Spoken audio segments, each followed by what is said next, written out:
প্রথমত এই বাংলাদেশে যতগুলো সামাজিক অপরাধ হচ্ছে এবং যতগুলো অত্যন্ত নৃশংস ঘটনা ঘটছে তার অধিকাংশের পিছনে যদি আপনি দেখেন তাহলে আপনি দেখতে পাবেন যে কোনো না কোনোভাবে এখানে মাদকের সংশ্লিষ্টতা আছে।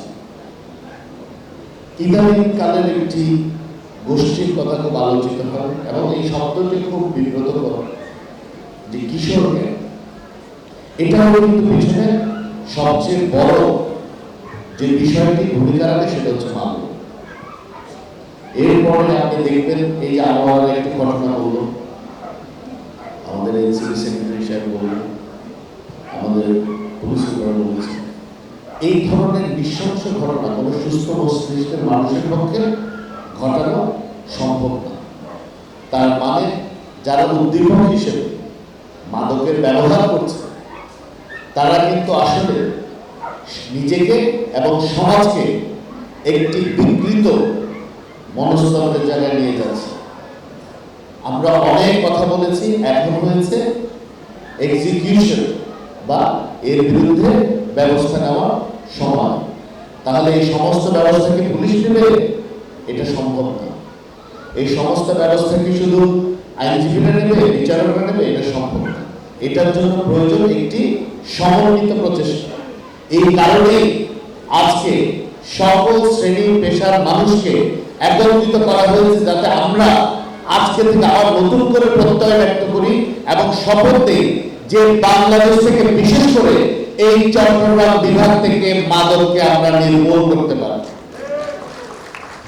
এখানে যেমন আইন শৃঙ্খলা রক্ষাকারীর একটি ভূমিকা আছে, এখানে আমি মনে করি সামাজিকভাবে সমাজের বিভিন্ন স্তরের প্রতিনিধিত্বকারী হিসেবে আমাদেরও কিছু দায়িত্ব আছে। যেমন ধরেন আমাদের ধর্মীয় প্রচারক যারা আছেন, ধর্মীয় নেতা যারা আছেন, মুসলমানদের জন্য ইমাম মুয়াজ্জিন আছেন, মাদ্রাসা শিক্ষক আলেম ওলামা বৃন্দ আছেন, একইভাবে বিভিন্ন ধর্মের যারা ধর্ম প্রচারক এবং যারা ধর্মীয় নেতা আছেন ওনাদের কিন্তু একটা অনেক বড় এখানে ভূমিকা আছে। ওনারা যদি ওনাদের যে ক্ষেত্র সেখান থেকে যদি মাদক বিরোধী বক্তব্য দেন এবং মাদকের কুফলটা এবং মাদকের যে ক্ষতিকারকতা সেটা যদি তুলে ধরতে পারেন, আমি মনে করি একেবারে উপজেলা নয়, ইউনিয়ন নয়, ওয়ার্ড নয়, গ্রাম পর্যায়ে মানুষকে সচেতন করা সম্ভব এবং মাদক বিরোধী অবস্থানে নিয়ে আসা সম্ভব। একই সাথে আমাদের যারা শিক্ষক শিক্ষিকা আছে, বিশেষ করে প্রাথমিক স্কুল থেকে নিয়ে হাই স্কুল পর্যন্ত, ওনারাও যদি এখানে সহায়ক ভূমিকা রাখেন, আমি মনে করি এখানেও একটি মতবাদ এবং এখানেও একটি সামাজিক আন্দোলন গড়ে তোলা সম্ভব।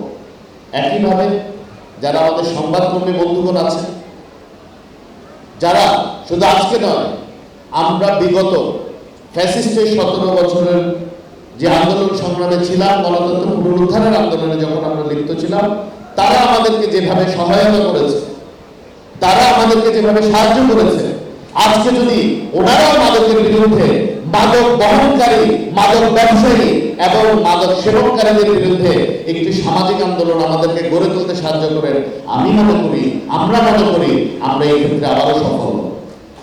কিন্তু আমরা যদি একে অপরের উপর দায়িত্ব চাপিয়ে দিতে থাকি তাহলে কিন্তু আমি মনে করি যে এই যে আমরা একটি সামাজিক আন্দোলন গড়ে তুলতে চাচ্ছি, মাদকের বিরুদ্ধে যে জিরো টলারেন্স আমরা প্রতিষ্ঠিত করতে চাচ্ছি, এটা অত্যন্ত কঠিন হবে। তো আমি চট্টগ্রাম রেঞ্জের ডিআইজি হিসেবে এইখানকার প্রধান যে সমস্যা, সেই সমস্যাগুলো চিহ্নিত করেছি এবং সেগুলো নিয়ে এক এক করে কাজ করছি। তার মধ্যে আমার প্রথম প্রায়োরিটি হচ্ছে এই মাদকের বিরুদ্ধে আমাদের সর্বাত্মক ব্যবস্থা। মাননীয় প্রধানমন্ত্রীর ঘোষণা মাদকের বিরুদ্ধে জিরো টলারেন্স, আমরা সেই জিরো টলারেন্স বাস্তবায়নের কাজ করছি। এবার মাদকের বিরুদ্ধে অভিযান এবং মাদকের বিরুদ্ধে সমাবেশ, এগুলো কথার কথা হবে না, এটা বাস্তবিক অর্থেই এটা প্রকৃত অভিযান হবে। আমাদের এই অ্যাকশন হবে অল আউট অ্যাকশন। এখানে মাদক সেবী, মাদক ব্যবসায়ী, রিটেইলার, হোলসেলার এবং মাদকের যারা ক্যারিয়ার, মাদকের যারা অর্থ যোগানদাতা, মাদকে বিনিয়োগকারী, প্রত্যেককে আইনের আওতায় আনা হবে। মাদকের সাথে জড়িত যদি আমার কোনো সদস্য থাকে তার বিরুদ্ধে কঠোর ব্যবস্থা নেওয়া হবে। আমরা সমাজের সর্বস্তরের সবার আমরা সহযোগিতা কামনা করেছি, সহযোগিতা চাচ্ছি। এই যুদ্ধ সমাজকে বাঁচানোর যুদ্ধ, এই যুদ্ধ দেশকে বাঁচানোর যুদ্ধ, এবং এই যুদ্ধ আগামী প্রজন্মের জন্য একটা সুন্দর দেশ, সুন্দর একটা সমাজ রেখে যাওয়ার যুদ্ধ। এই যুদ্ধ আপনার, এই যুদ্ধ আমার, এই যুদ্ধ সবার।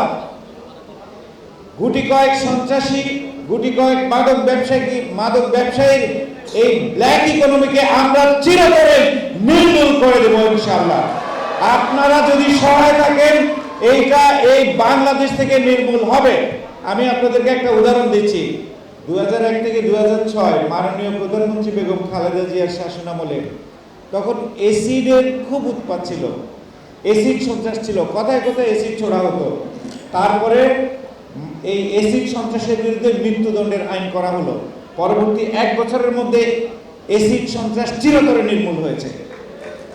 মাননীয় প্রধানমন্ত্রী এবং জাতীয় সংসদে কিছুদিন আগে মাদকদ্রব্য বহন, ব্যবসা, আদান প্রদান এটার জন্য সর্বোচ্চ শাস্তির মৃত্যুদণ্ড ঘোষণা করা হয়েছে। এবার এই মাদকদ্রব্য নির্মূল হবেই হবে ইনশাআল্লাহ। আমরা আপনাদের সহযোগিতা চাই।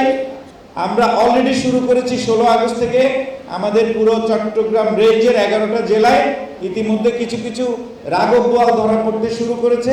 ইনশাআল্লাহ আমাদের এই অভিযান সর্বাত্মক অভিযান, এটা চলতে থাকবে এবং এই অল আউট এই অভিযানের মাধ্যমে আমরা মাদক মুক্ত করবো ইনশাআল্লাহ।